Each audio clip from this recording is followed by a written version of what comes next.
Ryse, Son of Rome. Back when this game launched in 2013, it was basically the Xbox One's introductory exhibition game, a glorified tech demo showcasing the beauty of the new generation at the time, fleshed out into a 6-hour-long story with some satisfying combat gameplay and whatever passes for dancing in ancient Rome, all spawned from a very strange origin. You see, this was initially intended to be an Xbox 360 Kinect exclusive, before somebody realised people actually like enjoying their games, and it was redesigned to not be limited to the hateful Kinect, leaving us with a more traditional approach to, well, a game, allowing us to live out our fantasy of being an ancient Roman soldier in style.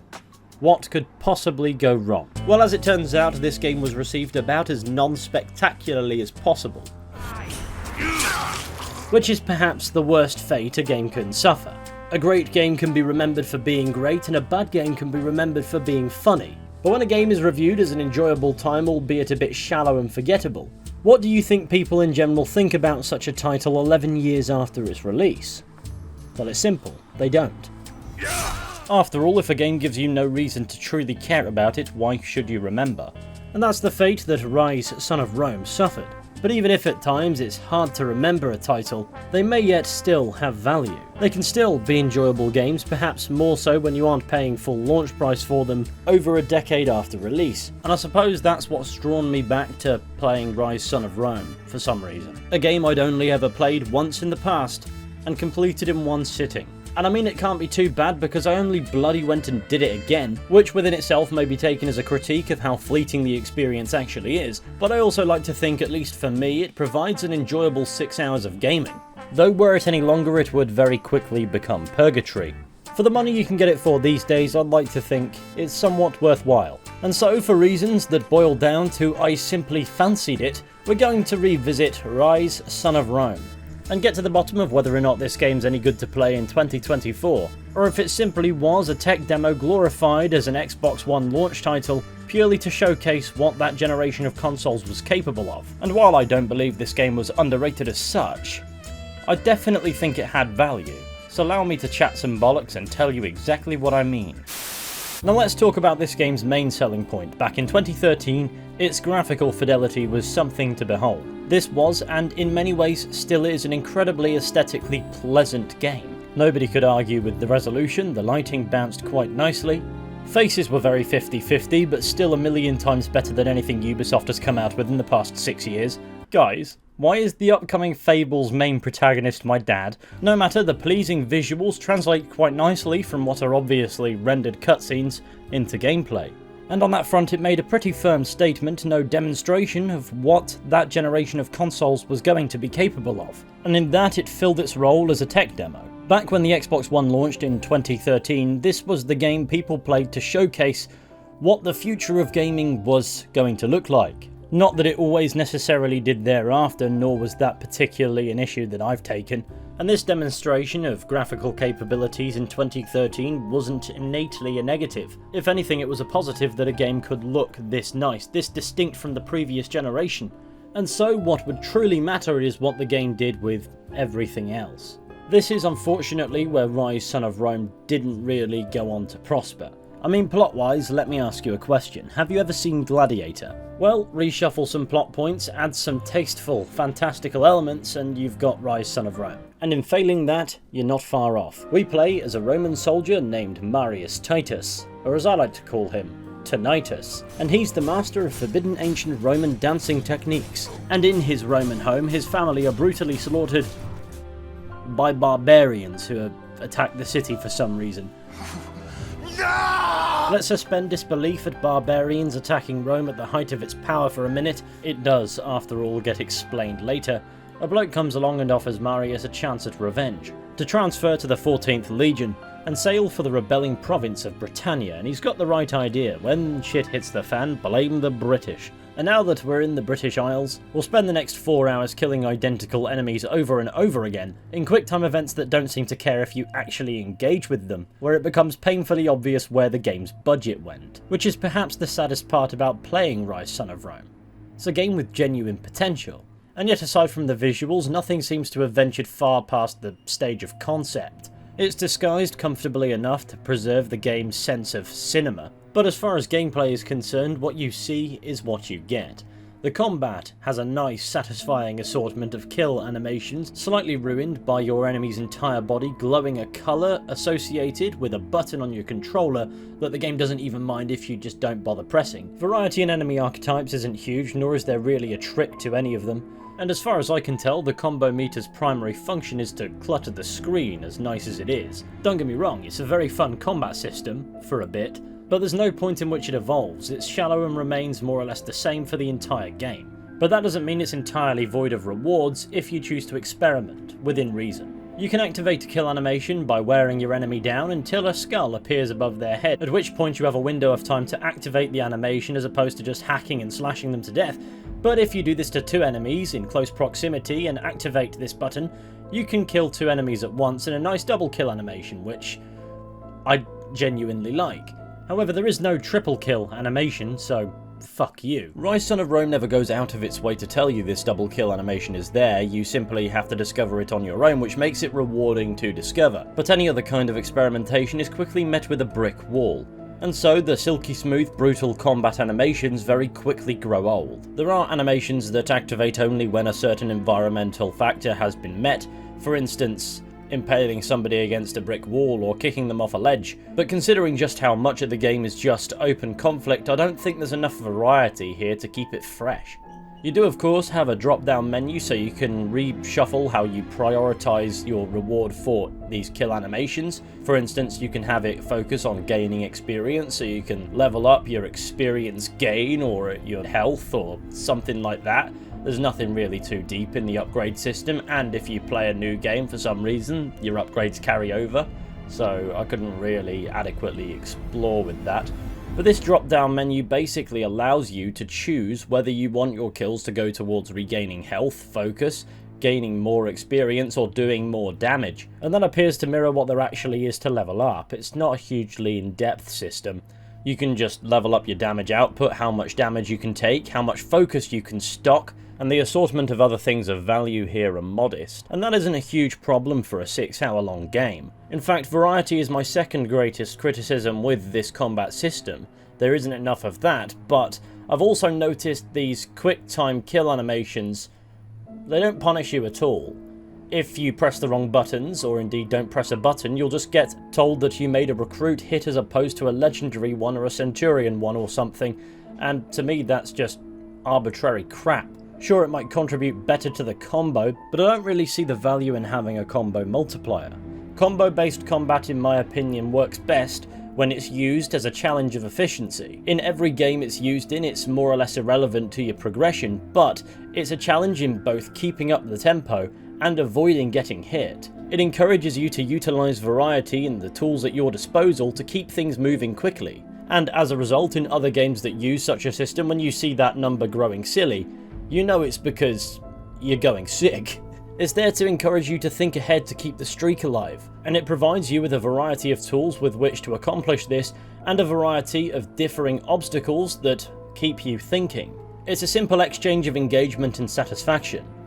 And while it's unfair to compare Ryse Son of Rome to a game like Batman Arkham City, Asylum, Knight, and Origins even, merely as my chosen example that you can see here, the idea behind having that multiplier is a universal balancing act between variety and risk versus reward gameplay, and Ryse Son of Rome's combat doesn't have a hugely wide range. And in these kill animations, as nice as they are, the only risk these quick time events pose to your combo is how much it grows by rather than whether or not it continues. If you're going to have a system like this, surely pressing the wrong button or not pressing a button at all should break down the streak. Perhaps there are alternative animations where your enemy successfully fights back, or indeed the flow of the kill is slowed down and therefore messier. And if that made the game too much of a 6-hour long QuickTime event, the entire game is remembered by many as a QuickTime event anyway. So worst case scenario, these animations needed to be incorporated a different way. Because simply hacking a guy until he drops dead isn't anywhere near as nice to look at. But away from largely redundant QuickTime events and combo meters, the combo aspect to wearing down an opponent holds up quite firmly. And I'm certainly not trying to argue that this game's combat gameplay isn't fun. It is. Or at the very least, it can be. I'd liken the first 20 minutes of playing it to going to an expo and playing a 20-minute demonstration, coming away and going, that game's going to be awesome. Only to discover that as far as depth is concerned, you've played the entire game already. The gameplay's got weight, impact, the graphics and animations are glorious, and then it just stops in its tracks as opposed to evolving across the playthrough, failing to continually renew itself with depth. And even the aesthetic value suffers here. For instance, as far as enemy archetypes are concerned, there's one rotund gentleman with a goatee and a shield, and he'll just show up as the identical enemy about 600 times. Barring the select boss fights there are, you'll be on a first-name basis with every enemy archetype there is before the end. Ah yes, Dave, it's you. As for the boss fights, they're okay. I don't feel as if there are enough of them in the game, but they do feel unique versus your general rabble, i.e. the enemies you can kill in a few seconds flat, and don't really pose a challenge. These can pose a challenge, which makes them quite enjoyable. I will say sometimes they don't have the most predictable attack patterns and can often default to using the same attack over and over and over again, which can either make your life incredibly difficult or incredibly easy depending on which attack it actually is. By and large, however, they're much for muchness boss fights. I don't know what else there is to say about them. They just exist, and I enjoy them. Another aspect I'm quite fond of in concept are these formation combat sequences where you form up with a bunch of fellow Romans and approach. You can use your shields to protect yourselves from incoming arrows and then advance forwards in between attacks, or indeed simply return fire with javelins. This happens several times in the game and it's a really neat idea. It's very simple if not bare bones, but at least it's something that Ryse Son of Rome can boast as being unique. And there are other objective-specific mechanics that fall under this similar umbrella, of existing in a very simplistic state and doing so from very early on in the game. So as you push towards the back end of the narrative, it does blur into the slog, but the problem isn't the quality, it's an example of the game falling victim to its own simplicity. While I'm on this point, you can also apply the use of javelins in open combat, but it's a bit too sluggish and slow to use in quick succession, so if you're in the thick of it, you're not going to use it, and so it only really becomes an option in certain scenarios. And so it's not fluid with close quarters combat. There is a quick throw option, I think, but it never really becomes useful. Rapid fire ballista, because die. Away from the combat, let's talk about the rest of the gameplay. And, well, done, I'm afraid. There isn't really much else to it besides from the scraps, although there is a fair bit of movement in between fights through beautifully crafted linear world spaces, where the game's graphical qualities, even 11 years later, and a bit of artistic design combine quite nicely. The movement itself, however, isn't awfully great. It's just movement, broken up with perhaps the occasional bit of interaction the game will guide you to quite glaringly. But away from passing through some genuinely nice looking areas, I can't help but feel as if there was a genuine opportunity for there to be more player interaction here. Perhaps missable conversations, optional objectives, etc. that you can involve yourself with should you care to do so. Instead, there are the odd collectibles here and there. For instance, vistas found throughout the levels that grant you concept art you can look at, and that's a nice way to integrate unlocking concept art in the menu so you can simply stare at it and appreciate the art, but that doesn't contribute a right awful lot as far as the game is concerned. It's just a nice touch. As you cut about, you can also collect scrolls, usually found laying around just off the path on corpses and the like, and these provide us with some lore, I guess, and that's cool. But personally, I believe the best collectible are the Chronicles. When you collect these, you unlock comic strips, and if you do care for that sort of thing, I can see how it would enrich the game. I think there are some 42 pages of these in total, and in a way not dissimilar to the concept art, it shows a brimming artistry that, if nothing else, is just nice to show off. When you see stuff like that in game, especially in a game that goes for graphical quality above all else, these rather straightforward features masked as collectibles give you an idea for the idea behind the game, and that's nice. But away from that, actual other stuff you can do while moving through the world spaces of Ryse Son of Rome are largely confined to smashing up pottery, ancient vandalism, and then of course you know I'm scraping the barrel when I'm talking about observing ancient Roman graffiti, and so I suppose we should crack on with the plot. After committing various atrocities in the British Isles and capturing the British king, Oswald Cul-de-sac Haircut, Marius witnesses the Emperor Nero's sons, committing some atrocities that no doubt harm diplomatic relations, for instance the killing of Oswald. And so Marius realises that it was Nero himself who caused the invasion that resulted in his family's death. Sadly, he can't put his mind to it right away as he's got another battle to deal with, forcing the Romans to evacuate what I think is meant to be York. And so Marius Titus chooses to draw the Britons' attention towards him while the fleeing ships can escape, which as you can imagine results in his kind of death. However, there is a mystical element to this story. Marius is resurrected by some god lady, allowing him to survive being dead, so he can return to Rome and kill the emperor and his sons. So we return to Rome now looking infinitely more depressed than before, where the emperor's tyranny is now more apparent, which is a nice touch. We fight some guards who are now sporting a bit of purple, which is how we know they're not friendly, but at this point I'm just thankful for a touch of variety. And make our way to what was formerly our family's villa. On the way, seeing the sorry state that has befallen the great city of Rome, not to mention ragdoll physics that would make a grown man cry. Upon arriving home, Marius makes himself some new armour, and enters some tournament at the Colosseum, first passing some introductory round devised by one of the Emperor's sons, but unbeknownst to him we're full of confidence, having accidentally invented pants, and so we slaughter a bunch of people in what I can only assume is usually a brothel. And then after receiving the document that allows us to enter this tournament, Marius kills the man, leaving Nero with only one son. Then we head to the Colosseum, kill Nero's other son in front of quite literally everybody, threaten the Emperor in front of everyone, and then run away looking mischievous. But before we can kill the Emperor, our mate from the 14th Legion, Vitalian, tracks us down and tells us that Boudicca is planning an assault against Rome. And though he agrees the Emperor must die, we need to protect Rome first. But at least we get some goldy armour. That's nice. To cut a long battle short, Boudicca kills Vitalian. Where did the Britons get elephants from? We kill Boudicca's elephant that she just had laying around somewhere, and then after a nice boss fight we just kill her too, and then turn our attention to the Emperor, where our progress is impeded by some godfellow. More on that in a moment. Here Nero manages to stab us in the back, but considering we have the gods on our side, or at least one of them, that's no problem. And this cues what I like to refer to as the corridor fight scene. Every action piece of media ever in which there's a one-man army protagonist has a fight scene in a corridor at some point in which dozens of men get battered in quick succession. Genuinely, I love it. And while the gameplay does feel a bit hampered in the sense that nothing you do actually matters button-wise, you could probably just not press anything and you'd be fine, it's still one hell of a spectacle, and for that I can respect it.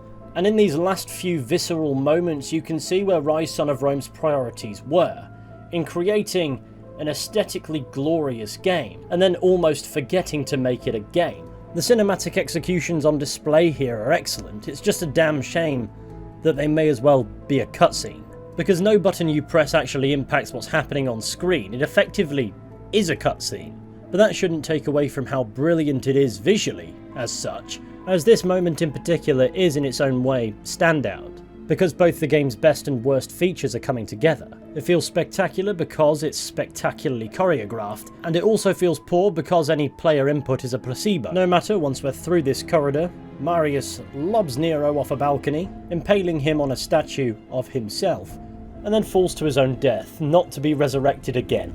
For the game these two god characters have been playing all along is over now. And like that, the game ends. As you can tell, I treat it as a very switch your brain off kind of narrative.